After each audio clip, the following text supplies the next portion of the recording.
തിരുവചനം തിരുവചനം. ഈശോയിൽ ഏറ്റവും പ്രിയപ്പെട്ടവരെ, ഇന്ന് നാം ചിന്തിക്കുന്ന വചനഭാഗം വിശുദ്ധ മത്തായിയുടെ സുവിശേഷം 21-ാം അധ്യായം 33 മുതൽ 43 വരെയുള്ള വചനങ്ങൾ. മുന്തിരിത്തോട്ടത്തിലെ കൃഷിക്കാരുടെ ഉപമ. മറ്റൊരു ഉപമ കേട്ടുകൊള്ളുക. ഒരു വീട്ടുടമസ്ഥൻ ഒരു മുന്തിരിത്തോട്ടം നട്ടുപിടിപ്പിച്ചു. അതിനു ചുറ്റും വേലി കെട്ടി അതിലൊരു മുന്തിരിച്ചക്ക് സ്ഥാപിക്കുകയും ഗോപുരം നിർമ്മിക്കുകയും ചെയ്തു. അനന്തരം അത് കൃഷിക്കാരെ ഏൽപ്പിച്ചിട്ട് അവൻ പോയി. വിളവെടുപ്പ് കാലം വന്നപ്പോൾ അവൻ പഴങ്ങൾ ശേഖരിക്കാൻ ഭൃത്യന്മാരെ കൃഷിക്കാരുടെ അടുത്തേക്ക് അയച്ചു. എന്നാൽ കൃഷിക്കാർ ഭൃത്യന്മാരിൽ ഒരുവനെ പിടിച്ചടിക്കുകയും മറ്റൊരുവനെ കൊല്ലുകയും വേറൊരുവനെ കല്ലെറിയുകയും ചെയ്തു. വീണ്ടും അവൻ ആദ്യത്തിൽ കൂടുതൽ ഭൃത്യന്മാരെ അയച്ചു. അവരോടും കൃഷിക്കാർ അപ്രകാരം തന്നെ പ്രവർത്തിച്ചു. പിന്നീട് അവൻ എൻ്റെ ഏകപുത്രനെ അവർ ബഹുമാനിക്കും എന്ന് പറഞ്ഞ് സ്വപുത്രനെ തന്നെ അവരുടെ അടുക്കലേക്ക് അയച്ചു.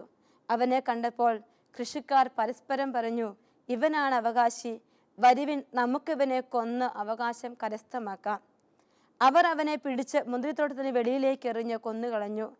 അങ്ങനെയെങ്കിൽ മുന്തിരിത്തോട്ടത്തിന് ഉടമസ്ഥൻ വരുമ്പോൾ അവൻ ആ കൃഷിക്കാരോട് എന്തു ചെയ്യും? അവർ പറഞ്ഞു, അവൻ ആ ദുഷ്ടരെ നിഷ്ഠൂരമായി നശിപ്പിക്കുകയും യഥാകാലം ഫലം കൊടുക്കുന്ന മറ്റു കൃഷിക്കാരെ മുന്തിരിത്തോട്ടം ഏൽപ്പിക്കുകയും ചെയ്യും. യേശു അവരോട് ചോദിച്ചു, പണിക്കാർ ഉപേക്ഷിച്ച് കളഞ്ഞ കല്ല് തന്നെ മൂലക്കല്ലായി തീർന്നു. ഇത് കർത്താവിൻ്റെ പ്രവൃത്തിയാണ്. നമ്മുടെ ദൃഷ്ടികൾക്ക് ഇത് അത്ഭുതകരമായിരിക്കുന്നു എന്ന് വിശുദ്ധ ലിഖിതത്തിൽ നിങ്ങൾ വായിച്ചിട്ടില്ലേ? അതുകൊണ്ട് ഞാൻ നിങ്ങളോട് പറയുന്നു, ദൈവരാജ്യം നിങ്ങളിൽ നിന്നെടുത്ത് ഫലം പുറപ്പെടുവിക്കുന്ന ജനതയ്ക്ക് നൽകും. വിശുദ്ധ മത്തായിയുടെ സുവിശേഷത്തിൽ ഈശോ പറയുന്ന മുന്തിരിത്തോട്ടത്തിൽ കൃഷിക്കാരെ കുറിച്ച് പറയുമ്പോൾ ഇത് ഒരു വലിയ നന്ദികേടിൻ്റെ ചരിത്രമായിട്ട് നമുക്ക് മനസ്സിലാക്കാൻ പറ്റും. വിശുദ്ധ ബൈബിള് മുഴുവൻ നമ്മൾ പരിശോധിക്കുമ്പോൾ വലിയ രക്ഷയുടെ ചരിത്രം നമുക്ക് കണ്ടുമുട്ടാൻ പറ്റും. ആദ്യകാലങ്ങൾ മുതൽ ഇന്നാൾ വരെ കൂടെ ഇരുന്ന് മനുഷ്യ മക്കളെ രക്ഷിക്കുന്ന ഒരു ദൈവത്തിൻ്റെ ചരിത്രം, ദൈവജനതയുടെ ചരിത്രം ബൈബിൾ നമ്മളെ പഠിപ്പിക്കുമ്പോൾ, അപ്പോൾ ബൈബിളിലേക്ക് തിരിഞ്ഞ് നമ്മൾ നോക്കുമ്പോൾ ഈ ബൈബിളിൽ തന്നെ ഒരു നന്ദികേടിൻ്റെ വലിയ ചരിത്രവും നമുക്ക് കാണുവാനായിട്ട് പറ്റും. എൻ്റെ സ്വന്തം ജനമെന്ന് പറഞ്ഞ ഇസ്രായേൽ മക്കളെ ചേർത്ത് പിടിച്ചിട്ട് ദൈവം അവരെ കൊണ്ടുപോകുമ്പോൾ തിരിഞ്ഞു നിന്ന് തൊഴിക്കുന്നത് പോലെ നന്ദികേട് കാണിക്കുന്ന മനുഷ്യ മക്കളുടെ ജീവിതത്തിൻ്റെ യാഥാർത്ഥ്യങ്ങളെ വിശുദ്ധ വചനം മുഴുവൻ നമുക്ക് കണ്ടുമുട്ടാൻ പറ്റും. ആദ്യ മാതാപിതാക്കൾ തുടങ്ങി യൂദാസ് വരെ എത്തി നിൽക്കുമ്പോൾ പ്രിയപ്പെട്ടവരെ, ഈ നന്ദികേടിൻ്റെ ചരിത്രമാണ് നാം കാണുക. ഉൽപ്പത്തി പുസ്തകം 2-ാം അധ്യായം 7-ാം 7-ഉം 8-ഉം വചനങ്ങളിൽ നാം ഇങ്ങനെ കാണുന്നുണ്ട്. ദൈവമായ കർത്താവ് ഭൂമിയിലെ പൂഴി കൊണ്ട് മനുഷ്യനെ രൂപപ്പെടുത്തുകയും ജീവന്റെ ശ്വാസം അവൻ്റെ നാസാരന്ധ്രങ്ങളിലേക്ക് നിശ്വസിക്കുകയും ചെയ്തുവെന്ന് വചനം എഴുതിയിട്ടുണ്ട്. ദൈവം സ്വന്തം കൈകൊണ്ട് അവന് രൂപം കൊടുത്തു. സ്വന്തം കൈകൊണ്ട് അവനെ രൂപപ്പെടുത്തി ജീവന്റെ ശ്വാസം അവൻ്റെ നാസാരന്ധ്രങ്ങളിലേക്ക് വെച്ചു എന്ന് പറയുമ്പോൾ സ്വന്തം ജീവൻ തന്നെ അവന് കൊടുത്ത് അവനെ രൂപപ്പെടുത്തിയ ഒരു ദൈവം. എന്നാൽ ഈ ദൈവത്തെ അവൻ തള്ളിപ്പറയുന്ന നന്ദികേട് കാണിക്കുന്ന വചനം നാം കാണുന്നു. ഉൽപ്പത്തി പുസ്തകം 3-ാമത്തെ അധ്യായം നമ്മൾ കാണുന്നു. 1 മുതൽ വചനങ്ങളിൽ മനുഷ്യൻ്റെ പതനത്തെക്കുറിച്ച് അവിടെ എഴുതിയിട്ടുണ്ട്. സർപ്പം കാണിച്ചു കൊടുത്ത പഴമൊക്കെ പറിച്ചു തിന്നുന്ന ഹവ്വായെയും ആദത്തെയും നാം കാണുന്നു. ഉൽപ്പത്തി 3:6 ആ വൃക്ഷത്തിൻ്റെ പഴം ആസ്വാദ്യവും കണ്ണിന് കൗതുകരവും അറിവേകാൻ കഴിയുമെന്നതിനാൽ അഭികാമ്യവും ആണെന്ന് കണ്ട് അവൾ അത് പറിച്ചു തിന്നു, ഭർത്താവിനും കൊടുത്തു. തമ്പുരാൻ പറഞ്ഞിരുന്നു, ആ വൃക്ഷത്തിൻ്റെ അല്ലാതെ തോട്ടത്തിൻ്റെയുള്ള എല്ലാ വൃക്ഷങ്ങളെയും ഫലം ഭക്ഷിച്ചു കൊള്ളുക, എന്നാൽ നന്മ തിന്മകളെക്കുറിച്ചുള്ള അറിവിൻ്റെ വൃക്ഷത്തിലെ ഫലം നീ തിന്നരുത്, തിന്നുന്ന ദിവസം നീ മരിക്കും. ഉൽപ്പത്തി 2:17 വചനം പറയുകയാ. ഈശോ കൊടുത്ത ഈ താക്കീത് പ്രിയപ്പെട്ടവരെ ഒരു നിമിഷം കൊണ്ട് മറന്നു കളയുന്ന ആദ്യത്തെ ഹവ്വായും ഉൽപ്പത്തി 3:6 നാം കാണുന്നു. ആ നിമിഷം അവർ ദൈവത്തോടൊരു നന്ദികേട് കാണിക്കുകയാ. ദൈവസന്നിധിയിൽ നിന്ന് മാറിച്ചരിക്കുന്ന ജനതയെ നാം കണ്ടുമുട്ടുന്നു. വീണ്ടും നമ്മൾ കാണും കായനെ കുറിച്ച്. കായൻ്റെ ജീവിതത്തിലും ഈ ഒരു നന്ദികേട് കാണുന്നു. ദൈവത്തിൻ്റെ സ്വന്തം മക്കളായ ആബേലും കായലും. എന്നാൽ ആബേലിൻ്റെ ബലിയിൽ ദൈവം പ്രീതികരനായി തീരുമ്പോൾ ദൈവത്തെ വേണ്ട വിധം സ്നേഹിക്കാതെ ശുശ്രൂഷിക്കാതെ കായൻ കടന്നു പോയിട്ട് അവൻ്റെ തെറ്റ് ചൂണ്ടിക്കാണിക്കുമ്പോൾ കായൻ തൻ്റെ പ്രിയപ്പെട്ട സഹോദരനെ കൊല്ലുന്നത് നമ്മുടെ ഉൽപ്പത്തി പുസ്തകം 4-ാമത്തെ അധ്യായം 1 മുതൽ 16 വചനങ്ങൾ വായിക്കുമ്പോൾ നമുക്ക് കാണുവാൻ സാധിക്കും. നന്ദിയില്ലാത്തൊരു കായൻ്റെ ജീവിതം, ദൈവം അവനെ ജീവിക്കാൻ അനുവദിച്ചിട്ടും നന്ദിയില്ലാതെ ജീവിക്കുന്ന ഒരു കായനെ നമ്മൾ കാണുകയാ. ദൈവസന്നിധിയിൽ തിന്മ പ്രവർത്തിക്കുന്ന ഒരു കായനെ വീണ്ടും നമ്മൾ കാണും. യൂദാസിന്റെ ജീവിതത്തെക്കുറിച്ച് ഈശോയുടെ ഭക്ഷണമേശയിൽ ഈശോയുടെ ഒപ്പം വരുന്ന ഒരു യൂദാസിനെ നമുക്കറിയാം. ഈശോയുടെ പാത്രത്തിൽ നിന്ന് മുക്കി ഭക്ഷിച്ച ഒരു യൂദാസിനെ. എന്നാൽ അവൻ ചെയ്ത പ്രവൃത്തിയുണ്ട്. മത്തായിയുടെ സുവിശേഷം 26-ാമത്തെ അധ്യായം 24-ഉം 25-ഉം വചനങ്ങളിൽ നമ്മൾ ഇങ്ങനെ കാണും. മനുഷ്യപുത്രൻ എഴുതപ്പെട്ടിരിക്കുന്ന പോലെ പോകുന്നു, എന്നാൽ മനുഷ്യപുത്രനെ ആരൊറ്റിക്കൊടുക്കുന്നുവോ അവന് ദുരിതം. ജനിക്കാതിരുന്നെങ്കിൽ അവന് നന്നായിരുന്നു. അവനെ ഒറ്റിക്കൊടുക്കാതിരുന്ന യൂദാസ് അവനോട് ചോദിച്ചു, ഗുരു, അത് ഞാനോ? അവൻ പറഞ്ഞു, നീ പറഞ്ഞു കഴിഞ്ഞുവെന്ന്. തമ്പുരാന്റെ സന്നിധിയിൽ നന്ദികേട് കാണിക്കുന്ന, ചേർത്ത് പിടിക്കുന്ന ദൈവത്തിൽ നിന്ന് അകന്നകന്നു പോയി നന്ദിയില്ലാത്തവനായിരിക്കുന്ന ഒരു യൂദാസിനെയും നമ്മളിവിടെ കണ്ടുമുട്ടുകയാണ്. വചനത്തിൽ ഈ നന്ദികേടിൻ്റെ ചരിത്രം കാണിക്കുമ്പോൾ തന്നെ ഒപ്പം ഈശോ ഈ നന്ദികേടിൻ്റെ ചരിത്രം മുഴുവൻ ചുരുക്കി ചേർത്തിട്ട് ഒരു ഉപമയിലാക്കി ഈശോ ചേർത്ത് വെച്ചതാണ് മത്തായിയുടെ സുവിശേഷം 21-ാമത്തെ അധ്യായം 33 മുതൽ 43 വരെയുള്ള വചനങ്ങൾ. മുന്തിരിത്തോട്ടത്തിലെ കൃഷിക്കാരുടെ ഉപമയെക്കുറിച്ച്. ഉടമസ്ഥൻ ഒരു വലിയ മുന്തിരിത്തോട്ടം സ്ഥാപിച്ചിട്ട് കൃഷിക്കാരെ അവിടെ കൊണ്ടുപോയി ഏൽപ്പിച്ചിരിക്കുകയാ. എന്നാൽ കൃഷിക്കാർ ചെയ്യുന്ന 4 കാര്യങ്ങളുണ്ട്. സ്വയം മറക്കുകയാ. തങ്ങൾ കൃഷിക്കാരാണെന്നുള്ള ചിന്ത പോലും അവർ മറക്കുന്നു. അവരുടെ കടമ മറക്കുന്നു. എന്താണ് ചെയ്യേണ്ടതെന്നുള്ള കാര്യം പോലും അവർ മറക്കുന്നു.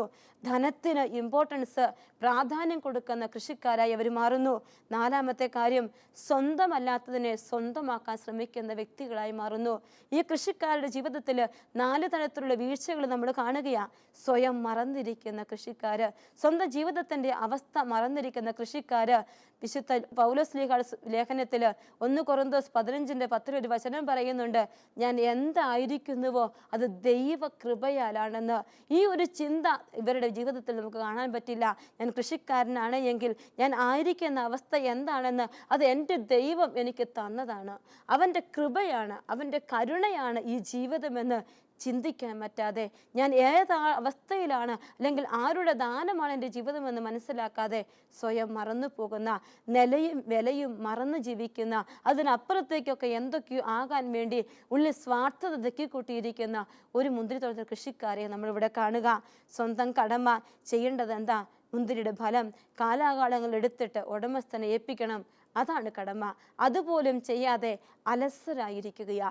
ഇനി എങ്ങനെ ഇത് സ്വന്തമാക്കാം? ഏൽപ്പിച്ച ജോലി പോലും ചെയ്യാതെ അവിടെ ചുറ്റിക്കറങ്ങി അലസരായി വ്യാപരിക്കുന്ന, കടമ മറക്കുന്ന കൃഷിക്കാരെ നാം കാണും. തങ്ങളുടെ ജീവിതത്തിൽ കുറച്ചുകൂടി സമ്പന്നത പ്രാപിക്കാൻ വേണ്ടി അന്യൻ്റെ മുതലിനെ വലിച്ചു പറിക്കാൻ ശ്രമിക്കുന്ന, അത് സ്വന്തമാക്കാൻ ശ്രമിക്കുന്ന, ധനത്തിന് വേണ്ടി ആസക്തി കാണിക്കുന്ന, ആർത്തി കാണിക്കുന്ന കൃഷിക്കാരെ നമ്മളിവിടെ കാണുന്നു. പ്രിയപ്പെട്ടവരെ, ഈ ചിന്തകളാണ് ഈ വചനഭാഗത്ത് നമ്മൾ കാണുക. മുന്തിരിത്തോട്ടത്തിൻ്റെ ഉടമസ്ഥനാകാൻ വേണ്ടി അവർ ശ്രമിക്കുകയാണ്. ഞാനും നിങ്ങളുമൊക്കെ ഈശോ തന്ന ഈ ജീവിതം അത് നമ്മുടെ സ്വന്തമല്ല, ഈശോ നമുക്ക് ദാനമായി തന്നതാ. നമ്മുടെ ഈ ജീവിതത്തിലൂടെ ഒത്തിരി കൃപകൾ ലോക ജനതയ്ക്ക് കൊടുക്കണം. ഞാൻ ആയിരിക്കുന്ന അവസ്ഥയിൽ നിന്ന്, എൻ്റെ ജീവിതത്തിൽ നിന്ന് അനേകരെ ഈശോയിലേക്ക് അടുപ്പിക്കാനുള്ള കൃപ കൊടുക്കേണ്ട ജീവിതമാണ് ഞാൻ അതിന് പകരം ഇതൊക്കെ എൻ്റെ സ്വന്തമാണെന്ന് ആഗ്രഹിച്ചിട്ട് ഇനിയും മറ്റൊന്നിനു വേണ്ടി ആർത്തി പിടിച്ച് വലിച്ചു പറിക്കാൻ ശ്രമിക്കുമ്പോൾ എൻ്റെ ജീവിതത്തിൽ ഈ ഒരവസ്ഥ, ഈ ദുരവസ്ഥ, ഉടമസ്ഥൻ കടന്നു വന്ന് മുന്തിരിത്തോട്ടത്തിലുള്ള കൃഷിക്കാരെ അടിച്ചൊടിപ്പിച്ച് മുന്തിരിത്തോട്ടം മറ്റു വ്യക്തികളെ ഏൽപ്പിച്ചതുപോലെ ദൈവം നിനക്ക് വേണ്ടി വെച്ചിരിക്കുന്ന ദൈവത്തിൻ്റെ പദ്ധതിക്ക് നീ സഹകരിക്കാതിരിക്കുമ്പോൾ, അവൻ നിൻ്റെ ജീവിതത്തിലേക്ക് കടന്നു വന്ന് നീ മനസ്സിലാക്കാതിരിക്കുമ്പോൾ അവൻ്റെ കരം നിൻ്റെ ജീവിതത്തിൽ വരില്ല, അവനെ കണ്ടുമുട്ടാൻ പറ്റില്ല. നീ ആയിരിക്കുന്ന അവസ്ഥയിൽ നിന്ന് പോലും നീ പുറകോട്ട് പിന്മാറ്റപ്പെടും. ജീവിതത്തിൽ ഉയർച്ചയില്ലാതെ മുന്നോട്ട് പോകാൻ കഴിയാതെ ഞണ്ട് നടക്കുന്നത് പോലെ പുറകോട്ട് നടക്കുന്ന ചില ജീവിതങ്ങൾ ഉണ്ട് എങ്കിൽ അതിന് പിന്നിലൊന്ന് ചിന്തിക്കണം. സ്വാർത്ഥതയുടെ അംശമുണ്ടോ എൻ്റെ ജീവിതത്തിലെന്ന്?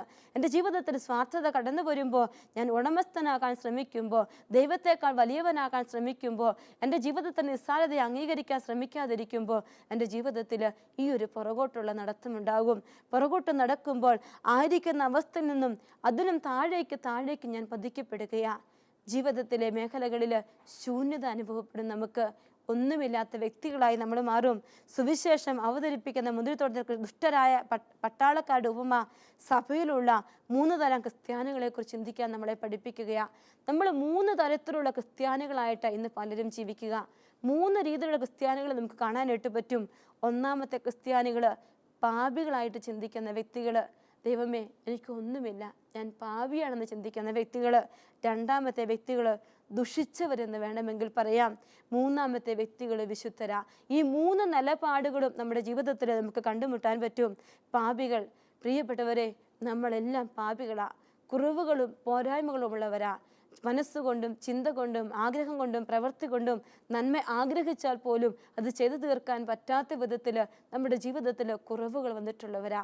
ജീവിതത്തിൻ്റെ ഓരോ നിമിഷങ്ങളിലും പാപം നമ്മുടെ ശരീരത്തിലും മനസ്സിലും ഭരണം നടത്തുന്നവരാ. തമ്പുരാൻ്റെ സന്നിധിയിൽ ഇരുന്നിട്ട് പറയണം, ഞാൻ പാപിയാണ് എന്ന്. ഈ പാപികൾ ആരെന്ന് നമുക്കറിയാം. നമ്മുടെ ഉള്ളിൽ നിന്ന് നമ്മളെ തന്നെ പരിശോധിക്കുമ്പോൾ നമുക്ക് മനസ്സിലാക്കാൻ പറ്റും പാപത്തിൻ്റെ അവസ്ഥ നമ്മളിലുണ്ട് എന്ന്. എന്നാൽ ദുഷിച്ച വ്യക്തികളെന്ന്, രണ്ടാമത്തെ കൂട്ടരെന്ന്, അവർ ഈ മുന്തിരിത്തോട്ട കൃഷിക്കാരുടെ അതേ സ്ഥാനം വഹിക്കുന്നവരാ. മുന്തിരിത്തോപ്പിൻ്റെ ഉടമസ്ഥനുമായി യാതൊരു ബന്ധവും അവർക്കില്ല. കടമ അവർ മറന്നിട്ട്, ഉടമസ്ഥനെ ഏൽപ്പിക്കേണ്ട കാര്യം പോലും അവർ മറന്നിട്ട്, കടമ മറന്നിട്ട് ആ മുന്തിരിത്തോട്ടം കൈവശമാക്കാൻ ശ്രമിക്കുന്ന ദുഷിച്ച വ്യക്തികളെയാണ് നമ്മളിവിടെ കാണുക. സ്നേഹത്തോടെ തങ്ങളെ വിളിച്ചിട്ട് മുന്തിരിത്തോട്ടം സ്ഥാപിച്ചിട്ട് അവിടെ നിർത്തിയിരിക്കുന്ന ഉടമസ്ഥനെ കുറിച്ച് അവർ മറന്നു. ഉടമസ്ഥൻ്റെ സ്ഥാനമെന്തെന്ന് അവർ മറന്നു. അവരോട് ചേർന്ന് നിന്നാൽ എന്തൊക്കെ കിട്ടുമെന്ന് അവർ മറന്നു കഴിഞ്ഞു.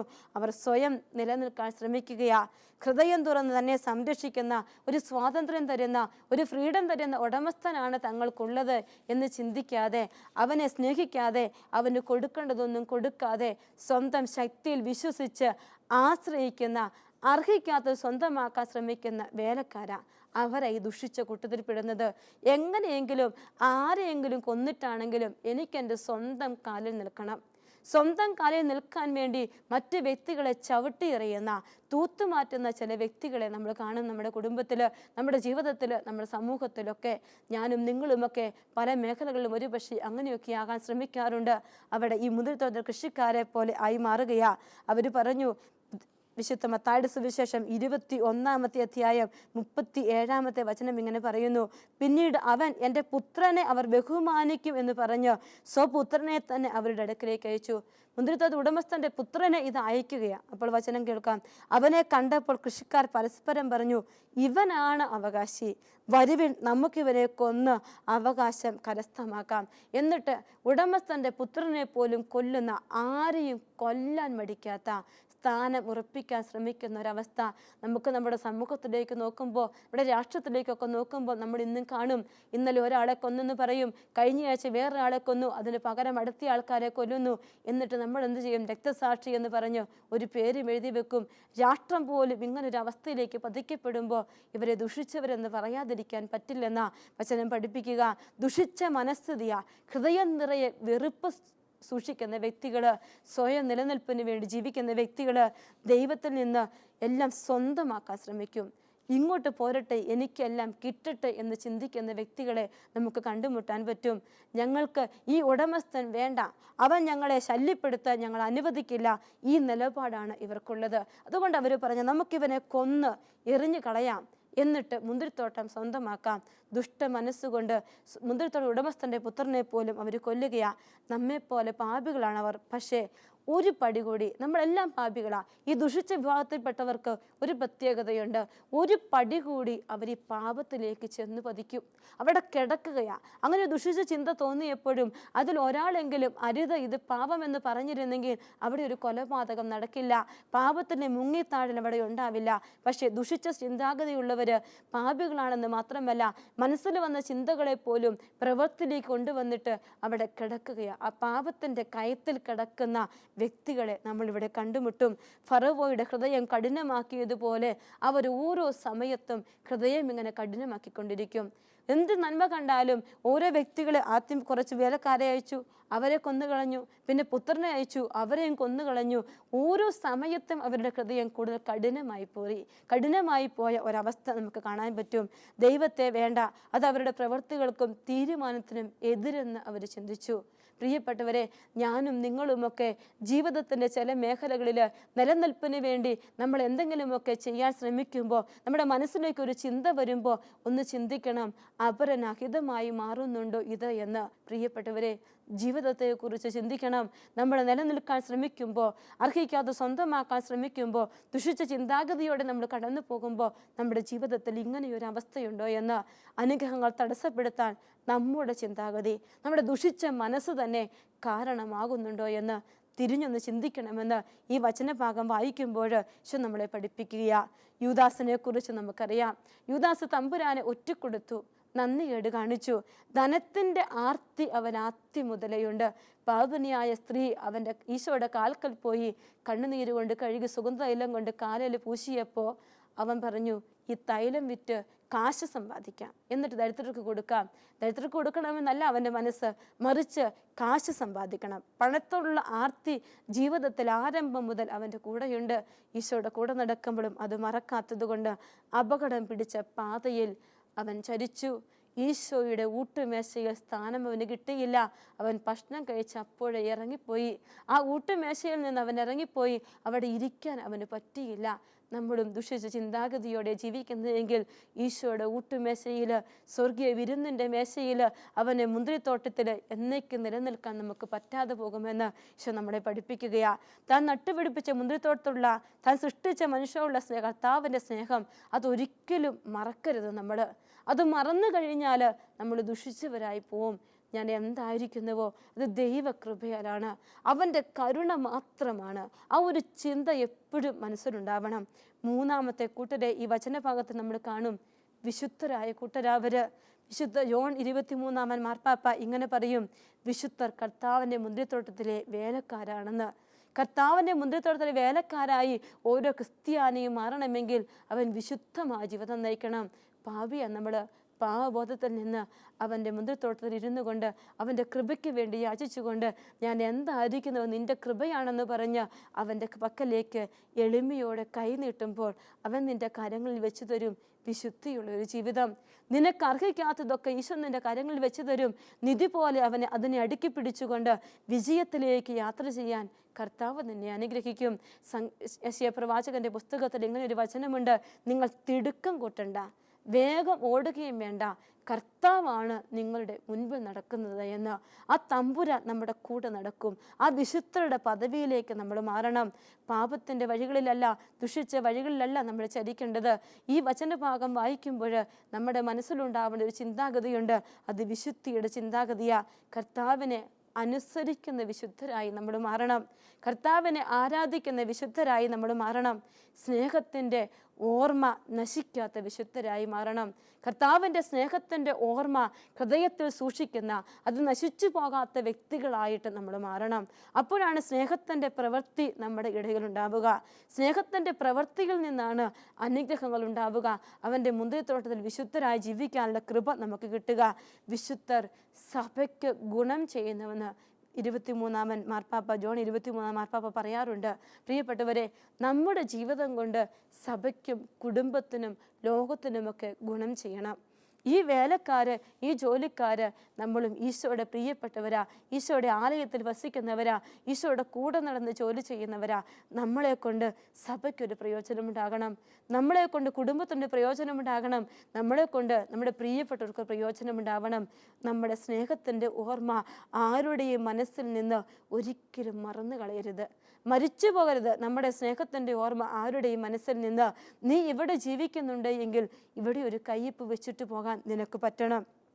അവിടെയാണ് ഈശോയുടെ കൃപ നമ്മുടെ ജീവിതത്തിലേക്ക് വരിക.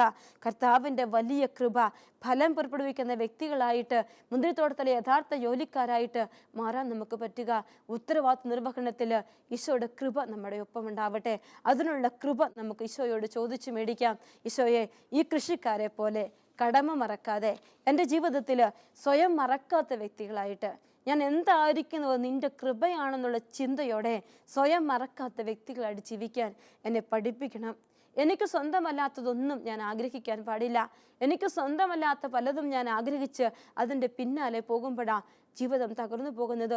ഒത്തിരി യുവജനങ്ങൾ ഗെയിംസിന് അടിമപ്പെട്ടു പോകും. ഒരു ഗെയിംസൊക്കെ കളിച്ചിട്ട് അതിന് കിട്ടുന്ന പൈസയ്ക്ക് വീണ്ടും വീണ്ടും ഗെയിം കളിച്ച് അവരിങ്ങനെ മുന്നോട്ട് പോകും. അങ്ങനെ പോയി അവസാനം ജീവിതം തകർന്നു പോകുന്നത് നമ്മൾ കാണുകയാണ്. നമ്മൾ അർഹിക്കാത്തതൊന്നും സ്വന്തമാക്കാൻ ശ്രമിക്കരുത്. ഒരു വ്യക്തി ചീട്ട് കളിച്ച് പണം കൊണ്ടുപോയി നശിപ്പിച്ചിട്ട് കുടുംബം ദാരിദ്ര്യത്തിൻ്റെ അവസാന പണ്ടിയിലേക്ക് ചെന്നുപെട്ടിരിക്കുന്നു. തിരിച്ചു പിടിക്കാൻ പറ്റില്ല.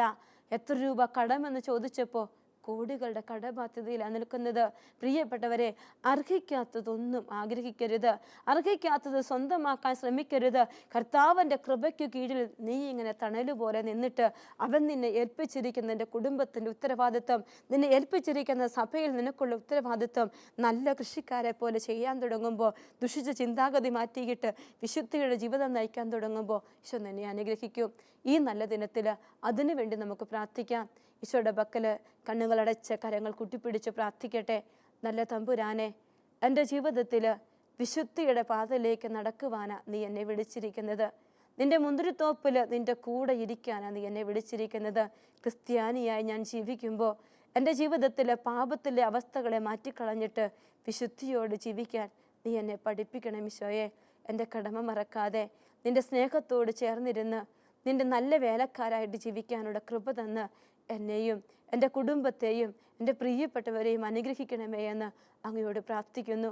നല്ല ഈശോയെ, എല്ലാ മഹത്വവും സ്തുതിയും ആരാധനയും അങ്ങേക്ക് സമർപ്പിക്കുന്നു. നിത്യം പിതാവും പുത്രനും പരിശുദ്ധാത്മാവുമായ സർവേശ്വര. ആമേൻ.